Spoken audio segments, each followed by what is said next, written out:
A woman was sweeping the sidewalk in front of her house when she noticed a black garbage bag thrown near the entrance to the garage. She doesn't know where it came from, so she opens it to see what's inside, right? To see if there's anything that identifies who threw it there. And inside that bag, she finds three things. A supermarket receipt from a store that's more than 150 kilometers from her house, an empty bag of potato chips, and a handful of glass shards scattered inside. A piece of glass, supposedly from a car window. She looks at it, doesn't really understand much, and ends up letting it go. But that same week, this woman is talking to a friend, and the friend mentions a case that's dominating all the crime news. A young woman who was kidnapped and nobody knows where she is. The police have been looking for her for days now. And one of the details the police released is that during the kidnapping, the victim supposedly broke the rear window of the kidnapper's car. The woman then freezes at that. She runs back home, finds where she had left that trash bag, and calls the police. And it's this phone call made by a random housewife, totally by chance, that will become one of the most important pieces of this entire investigation. Because inside that trash bag was the link between the kidnapping site and the hideout of a predator that the police from 2 states had been searching for weeks. I'm Marcos Campos. And this story will show you how a 22-year-old woman locked in the trunk of a car managed to leave traces, clues, that not even a professional detective might have thought of. Right there, in the heat of the moment, with all the adrenaline. So, to get all the details, go ahead and leave a like and a comment, even if it's just an emoji. If you can, become a member to help support the channel's productions. And let's get to the facts. To understand what happened to that kidnapped girl I mentioned at the beginning, Carlisha, we need to go back a month in time, okay? Because the man who kidnapped her wasn't exactly a stranger to the justice system. On the contrary, he was an old acquaintance. And what he did in October 2014 shows exactly who he was, okay? Look, on October 1st, 2014 in the city of Richmond, Virginia, the family of a 16-year-old girl called the sheriff's office to say that their daughter had disappeared and no one knew where she could be or what was going on. She simply didn't come home. 2 days went by and still there was no news about this girl. Until on October 3rd, this girl shows up at a business on Route 106 right there in Charles City County, naked, bleeding, covered in burns, and smelling like bleach. Bleach and gasoline. She then tells the investigators what happened, and her account is chilling, okay? A man hit her on the head with a shovel, put her in the trunk of a car, and took her to the house of the people he called Digita, a trailer in rural Virginia where he sexually assaulted the girl for 2 days. And during that time, the kidnapper showed pictures of other girls to the one who was being held there. He said he had done the same thing to all of them. But on the 3rd day, this man took the girl to the backyard where they were, told her to take off her clothes, poured bleach and gasoline on her body, burned the clothes she was wearing, and started digging a hole in the ground. Then he looked at the girl and asked her how she wanted to die. But this guy, maybe at that point already very agitated with the situation, maybe believing he was in control, he got distracted, fortunately, by something there. And the girl had time to run, naked, bleeding, burned, but she ran until she found someone, some people, and managed to escape with her life. After her DNA was collected, it was entered into a national database, and on October 28th, that same year, it matched with the name Delvin Barnes, a 37-year-old guy. And when the investigators pulled this guy's record, what showed up was a criminal history that seemed endless. Armed robbery, aggravated assault, false imprisonment, bomb threat. But the most revealing case, let's say, had happened in 2005, a long time before, when Delvin broke into his ex-wife's house back in Philadelphia. Look, she had a restraining order against him because of previous assaults, but as often happens, right? That didn't stop the guy from hiding in her bedroom closet to wait for her to go to sleep and jump on her after she turned off the lights. He scratched this woman's face with his nails, punched her, strangled her, threatened to kill her. When her mother and father tried to intervene, he punched her mother in the face and hit her father on the head with a glass bowl. He was convicted for that, okay? He was convicted in 2006 on 6 charges, including aggravated assault and false imprisonment. He got 8 years in prison and the parole board denied him early release. For him, every time his lawyers requested it because they said he didn't show remorse for what he had done, and he was considered a risk to the community. So he served his sentence and was released on November 30, 2013. But there's a detail there that I'll tell you about in a moment. But to sum up here, less than a year after getting out of prison, Delvin Barnes had already kidnapped, sexually assaulted, and attempted, and tried to murder that 16-year-old teenager, the one I mentioned to you a little while ago. The Virginia police then issued an arrest warrant for him, but decided not to make it public. The strategy, according to them, was not to alert Delvin that they knew what he was doing, who he was. To try to catch him by surprise, but no one did because Delvin simply disappeared. He fled Virginia and went exactly where it all started years ago, Philadelphia, Pennsylvania. And here might be one of the main links in this criminal chain, right? Delvin had served his entire sentence, like I said, when he got out of prison. Do you remember that detail? That's right, that was in 2013. He moved to Virginia and was under mandatory supervision, so Virginia became responsible for keeping an eye on him, at the request of the state of Pennsylvania, where he had served his sentence. Even so, he managed to kidnap and tried to kill that teenager. Then he ran away to Philadelphia again and was freely walking around the streets there as if he were just any guy going grocery shopping. And look at the irony there. That's exactly what he did just hours before changing someone's life. Actually, the life of today's main character, which is Carlisha. So he went into the supermarket there in Philadelphia, bought a bag of potato chips, paid for it, left, got into his car, a gray Taurus, and drove away. I think everyone remembered the introduction of the episode, right? That bag of potato chips that a housewife found in a suspicious pile of trash that had been dumped in front of her house, right? Just watch.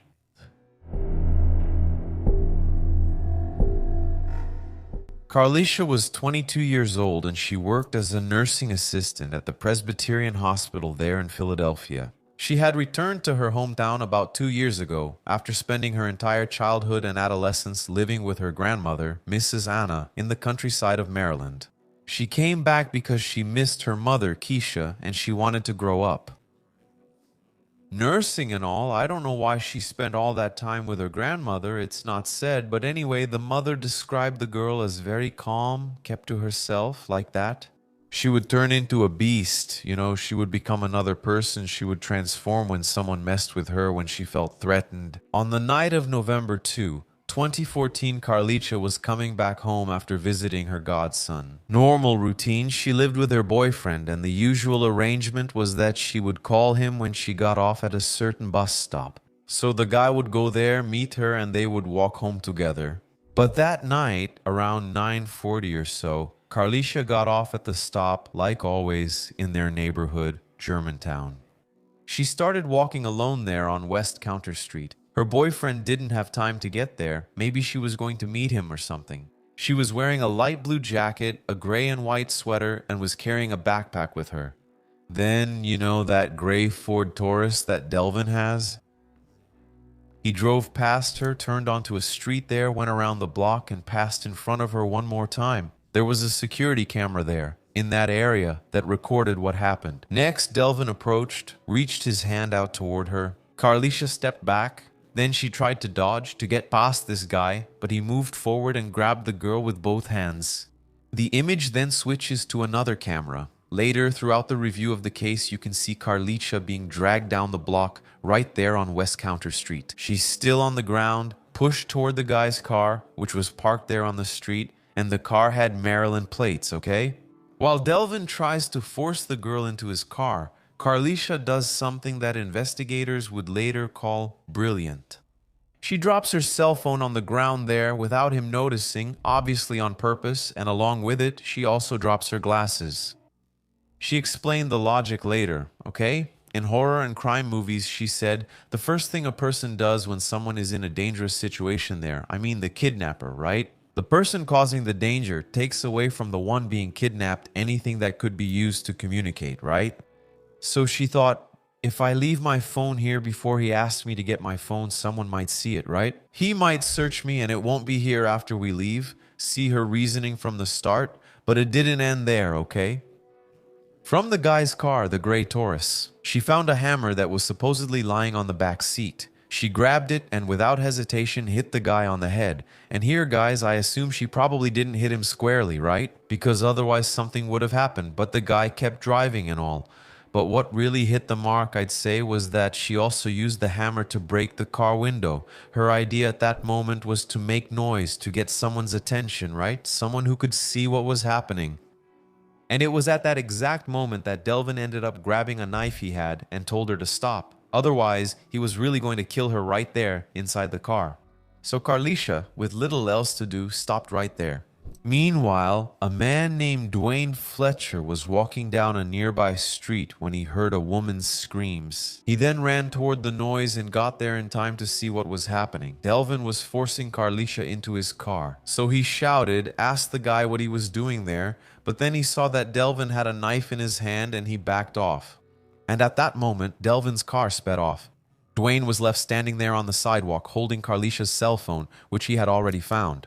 And he called the police right away and told them everything he had seen, but since the patrol car still hadn't arrived, he called again. Dwayne said in an interview later that at that moment all he could do was try to manage the shock. He cried and felt like he hadn't done enough at that time. But the investigators completely disagree with him. Detective James Sloan, who led the entire investigative part of the Philadelphia police in this case, said at a press conference that Dwayne was a hero, that he witnessed, observed, and called the police twice. Without him, the outcome would likely have been different.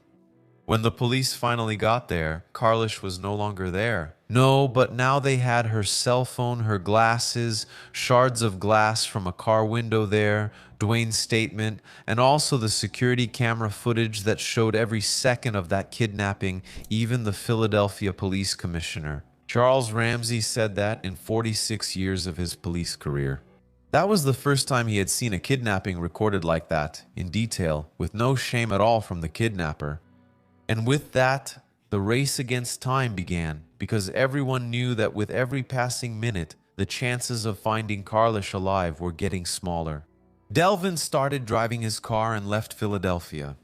He was heading south toward Maryland since his car was from there. So, at some point during the trip, he tied Carlisha's wrists and threw her into the trunk of his car. But locked there in the dark, Carlisha didn't panic. Of course, guys, she did feel an overwhelming fear at that moment, but she was still able to think clearly, and more than just think, she managed to act. Check this out. When Delvin stopped in a city called Aberdeen, in Maryland, about 120 kilometers from Philadelphia, Carlisha offered him her bank card, gave him the PIN, let him withdraw some money there. Her logic was simple and at the same time genius, right? Create a trail, make him use the ATM there, which would have a camera, use her card so the investigation could track where they were. So, the next morning, November 3rd, less than 12 hours after the kidnapping, the investigators already knew that Carlisha's card had been used in Aberdeen. And the ATM cameras showed a man in dark clothes using the card, confirming that it was indeed the kidnapper. And he was moving south, but Carlisha did more than that. She used skills she had learned at work as a nurse to deal with people and so on. And she started talking to Delvin, started saying more personal things and so on, to get the guy to let his guard down, to make him open up to her. And with that, she managed to get emotionally closer to him. And not just be there, a passive victim, waiting for whatever was going to happen. FBI Special Agent Percy Gillis explained, after Carlisha basically became a real person to him, what she did was open up, get him to let his guard down, and that was probably what kept her alive. She then guided Delvin to ATMs there, which had security cameras, hoping someone would catch an image of the two of them. They even stopped at a fast food place, a McDonald's, and at each stop, Carlisha was trying in her own way to discreetly signal that she needed help, and during the trip, the two of them were throwing trash out the car window. Delvin was throwing trash because he was just a slob, but for Carlisha it was strategy. She threw out everything she could to create a trail. And that's where we make the connection. In the introduction of the episode, do you remember the trash bag in front of a housewife's home?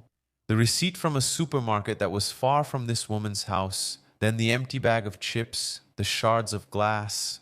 The investigators took that receipt later and checked the date and time of purchase, then went to the supermarket to get, the security footage. And they found Delvin there, walking through the aisles, wearing a dark beanie and colorful sneakers, buying exactly the same bag of potato chips that was in the trash.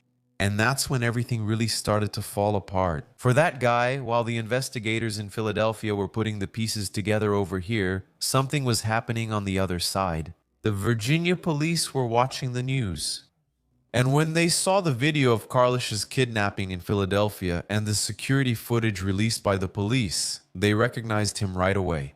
The guy was Delvin Barnes, the same man they were looking for in connection with the attempted murder and rape of that 16-year-old girl, remember? So the investigators in Virginia had something that the Philadelphia police didn't have yet. The guy's name, a clear photo of him, and most importantly, information about the car. And this is where the most unlikely detail of the whole thing comes in. And I would say it's the key link when they usaram os dados. Eles descobriram. Delvin had bought a gray Ford Taurus at a used car dealership that sold to people with bad credit. And as a security measure, in case the buyer stopped making the payments, the dealership would then install a hidden GPS tracker in the vehicle to be able to locate the car and repossess it if necessary, a precaution against the defaulter. Delvin had terrible credit. His name was on their bad credit list, so his Taurus had a GPS tracker. And Captain Jason Crowley from the Charles City County Sheriff's Office. So he called the dealership and asked them to activate that tracker. He said that within 5 minutes, the dealership had already sent over all the GPS location points. The signal pointed to a parking lot at a shopping center in Jessup, Maryland, about 70 kilometers southeast of Baltimore. And now I need to ask you guys, do you agree with me that the strangest part of this case is that Delvin Barnes, this disturbed guy, was found because of his bad credit, his name on the credit bureau list? And this GPS that was installed to protect a car dealer from a possible scam ended up saving Carlisha's life. It was November 5th, 2014, 3 days after the kidnapping. Agents from the ATF, which is an agency in the United States, the Bureau of Alcohol, Tobacco, Firearms, and Explosives, I've even mentioned it here to you on the channel. So they went to the shopping center where the GPS pointed to in Jessup, and they actually found the Ford Taurus. There in the parking lot, it had a broken rear window patched up with some plastic. The agents then positioned themselves around the vehicle, and they saw that inside there was a man and a woman, both sitting on the passenger side of the back seat. When Delvin noticed the police moving, he jumped to the driver's seat in the front and tried to start the car to escape. But the agents used their own vehicles, the patrol cars, to block all the exits and surrounded the kidnapper's car. The ATF agent Tim Jones was on the phone with Detective Sloan from Philadelphia, who started the whole investigation at the exact moment the team closed in. And then he said it was one of those moments when everyone was really happy that luck was on their side. On their side, right? Delvin was taken out of the car and arrested without resistance, according to Jones. He was surprised, not understanding how they reached him so quickly. But everyone actually, I think, wants to know about Carlisha, right? How was she at that moment? Look, guys, she was really nervous, emotionally, or better yet, exhausted. 3 whole days in the hands of a predator who, a month earlier, had dug a hole to bury a teenage girl. But just like the last victim, Carlisha was also alive. The agents then took her to a hospital in a hurry. She was examined and had several injuries, but nothing that put her life at risk. Then, Detective Sloan, the first detective on the case, picked up the phone and called Carlisha's family. First, he spoke with her sister, asked why she sounded so sad, and told her to calm down and start celebrating, because they had found her sister and she was safe and sound. Then he asked to speak with her mother. And Keisha went to the hospital. Later, in Maryland, she entered the room, saw Carlisha crying, and told her that she had been looking for her every moment since she disappeared. And at the press conference that night, Keisha, Carlisha's mother, stood there in front of the microphones, surrounded by family members, smiling for the first time in 3 long days. She thanked, of course, everyone there for keeping the family's hope alive. She said she was finally going to take her daughter home, but there's always a catch, isn't there? Carlisha's story doesn't end with the rescue because what came after, well, revealed some unusual layers in this story, okay? When Delvin was arrested, he confessed, said he didn't know Carlisha, that he had never seen her before, that he had no relationship with her, and that the kidnapping started as a robbery, an act of desperation on his part, in his own words, okay? He said he needed money to travel to Virginia and see his daughter one last time before turning himself into the police. From there, right? From Virginia, because of the charges in that teenage girl's case, he told the judge he had gotten the wrong person and that the robbery ended up turning into something else, other things. The federal investigation revealed that during the 3 days of captivity, Delvin sexually exploited Carlisha. Delvin's father is a pastor, but his uncle Lamar didn't try to defend his nephew. No. Okay. He told the press that he wasn't surprised when he found out and that he wasn't going to pretend Delvin was a good person just because he was family. This Lamar guy, he said that Delvin's sister called him a week before Carlisha's kidnapping, saying that Delvin had done something really bad in Virginia and that he warned the whole family to stay away. So Lamar called Delvin's mother to tell her that he had done another bad thing. Commissioner Rancy summed up the whole situation in one sentence. He said that Delvin was a criminal, that apparently that's all he did, and that he was a violent, dangerous predator. I add that the case became a federal case because the kidnapping crossed state borders. The federal prosecutor then filed federal kidnapping charges and a plea deal was made, which worked like this. Delvin would plead guilty and, in exchange, the prosecution would offer him a 35-year sentence taking life imprisonment off the table, you know?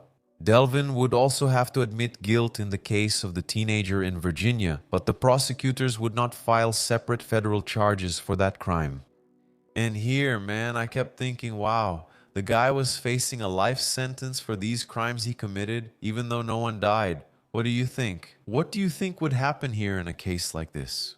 In September 2015, Delvin entered the federal court in Philadelphia before Judge Curtis Joyner, wearing a dark green jumpsuit and handcuffs. And he didn't say much. Okay, he only answered yes, sir, and no, sir to the judge. He also said there that he took daily medication for depression and anxiety and kept his head down the whole time. When the judge asked why he committed the crime, Delvin answered that it was an act of desperation and that he couldn't make sense of it. The sentencing didn't happen until June 30, 2016, and what happened at that hearing was something no one expected. Maybe, okay, Carlisha went to court, she stood there in front of the judge without looking at Delvin even once. And she described what she was still suffering from: anxiety, post-traumatic stress, depression. She said that on that day when she met Delvin, she really thought she was going to die. When Judge Joyner practically invited Carlisha to ask for a life sentence for her kidnapper, instead of saying that she wanted Delvin to never see the light of day again, she did the opposite. She asked the judge to accept the 35-year plea deal. She said that when Delvin got out of prison, he wouldn't be able to do it again because he'd be older. He would have thought a lot about what he did. Look, I have my doubts, you know? The judge ended up accepting it. 35 years in prison with 5 years of supervised release after he gets out. Remember, he did all of this while on supervised release, right? Do you remember? But Delvin bowed his head there and said he apologized from the bottom of his heart. He ended up accepting it too, and that was it. And Carlisha publicly said why she decided to forgive Delvin. She said it wasn't because she thought what he did was acceptable, but because, according to her, it was the only way to move forward. She said she didn't think what he did was right, that there were consequences he needed to face, but that everyone deserves a second chance to become a better person, and that for her to keep living and move on, she needed to let part of that go, and part of that was forgiving. Do you agree, abductees? Comment below. Delvin Barnes is in prison. Na penitenciária federal de Harlem. In Harlem, California, his projected release date is 2044 when he'll be 67 years old. Dwayne Fletcher. Do you remember him? The witness there who tried to intervene called the police twice. He was called a hero by the investigators. A total of $47,000 as a reward was offered during the case, and the police later said that if anyone deserved that money, it was Dwayne. Carlisha took some time off work, went to therapy, and later returned to the hospital where she worked. She said that seeing her colleagues there again was also, well, something that helped her get back on her feet and heal mentally. Later, she had a son, and she says it's because of him that she's able to stay strong every day. She said that she still feels afraid sometimes, but she tries to be strong because now she has a son. And that's how Carlisha Freeland-Gaither survived, because she thought faster than the man who tried to destroy her. She left her cell phone to be found and gave her bank card so she could be tracked. She shattered the car windows to be seen. She talked to the kidnapper to be treated like a person. She guided him to security cameras to be filmed. After all that, she stood in court and asked for mercy for the man who almost killed her. Look, I'd say Delvin will still be a danger. Yeah, after getting out of prison, okay, if he really was 67 years old after all, nowadays at that age you still have plenty of energy to cause trouble, I'd keep an eye on that guy. I hope that the American justice system, when the time comes, takes a closer look at this. Because it wasn't just once or twice or 3 times, right? There were several. Carlisha said, right, everyone deserves a second chance up to a point because this guy was already a repeat offender, right? That makes it complicated, but I want to know your opinion. Thanks for your company, a kiss from Revo, and see you next episode.